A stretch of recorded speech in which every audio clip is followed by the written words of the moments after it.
ESPN officially going direct to consumer. The network's new $30 a month streaming service launches today. In fact, it's launched right now. It's bringing its full slate of live sports outside the traditional paid TV bundle.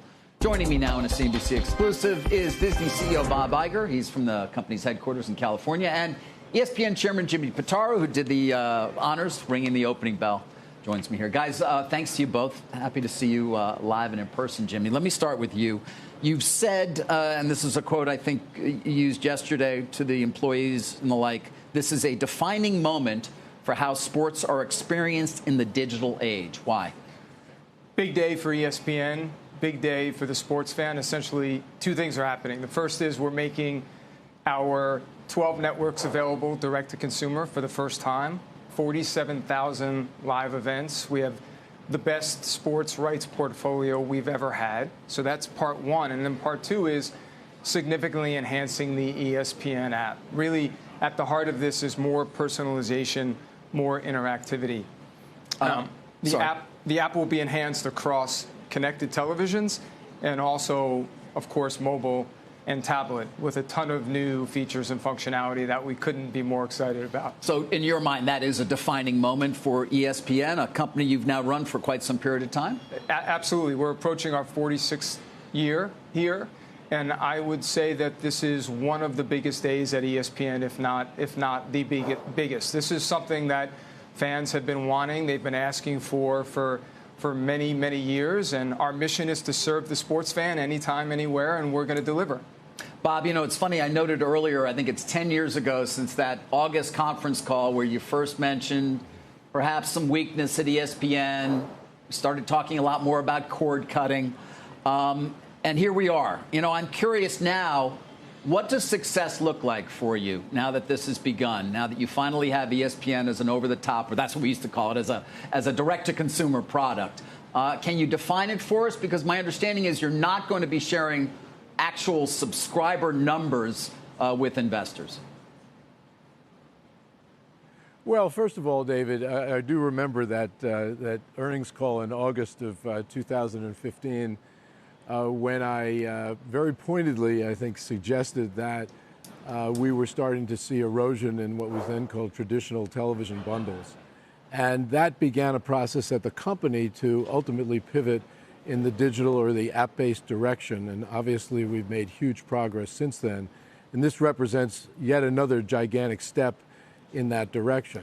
In terms of measuring success, let me point out, first of all, that this isn't a movie where, you know, you start it and you finish it and people watch it and it never changes. This is an ongoing process. So we're launching today. We're very excited about, and we think that our fans, sports fans in particular, will be excited about it. But this is going to continue to evolve and continue to improve over time. And in fact, with the data that will be available, it will improve even more as sports fans are served what they want to watch and what they want to see the most. We do break out sports as an entity, as a company, and so we do report ESPN as its own entity, and obviously that gives people the ability to measure how we're doing in our sports business, and this obviously will be a critical part of that business. Let me also emphasize the fact that as a company, we're now agnostic when it comes to linear television and digital television, or digital content. We manage them together and holistically, and so we don't really measure them as much individually. We look at the whole, and that's what we will do here. So we will continue to obviously improve what we're offering sports fans, and obviously we believe that this will contribute nicely to ESPN's bottom line over time as engagement grows, for instance. But we don't feel that the way to measure this is immediate, nor do we feel that the way to measure this is in just subscribers. Okay, so yeah, I wanted to understand. So we're not going to get a sub number, and you feel comfortable not doing that. You think investors are going to be frustrated in trying to understand what is an incredibly important initiative for you, and perhaps not be able to measure it in the way they've become accustomed, and certainly did, for example, for Netflix for 15 years until very recently?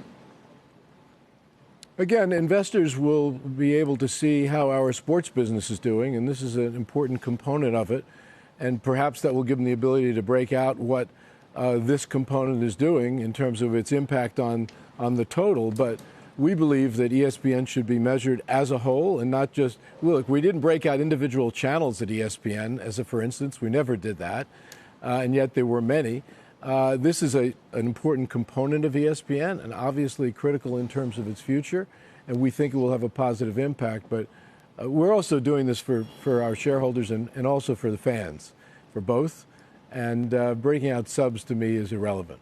Okay. Well, Jimmy, speaking of the fans, you've said actually the service is here to be everything to sports fans. Yeah. But is it enough? I mean, depending on who measures, it's either 35% or perhaps a bit higher of overall sports content. That's a big number. But, for example, the failed initiative called Venue that was going to bring together Fox and ESPN and Warner Brothers was more than that. And that was still viewed as perhaps not enough. So, is it enough to satisfy what you just said, which is everything to sports fans? Well, look, I want to be clear, and Bob mentioned this. We're going to judge ourselves based on the totality of people subscribing to ESPN. That includes subscribers to the traditional ecosystem, so pay television, a digital MVPD. We're looking holistically, and so we still believe that there's a lot of value in that traditional ecosystem where you get so much sports content. Another thing that we've seen, David, is from our research is that sports fans, especially younger fans, they're okay with multiple apps. They're okay putting together their own bundles, if you will. And we're going to be providing the sports fan with several different options. I'd start with the Disney bundle. At $29.99, you get all of ESPN plus Disney Plus and Hulu. For 1 year, free. Yeah. For 1 year, exactly. We announced a bundle with NFL Plus Premium that includes Red Zone. We announced a bundle with Fox One. So the sports fan will have a variety of options and ways to put together their own bundle. Right.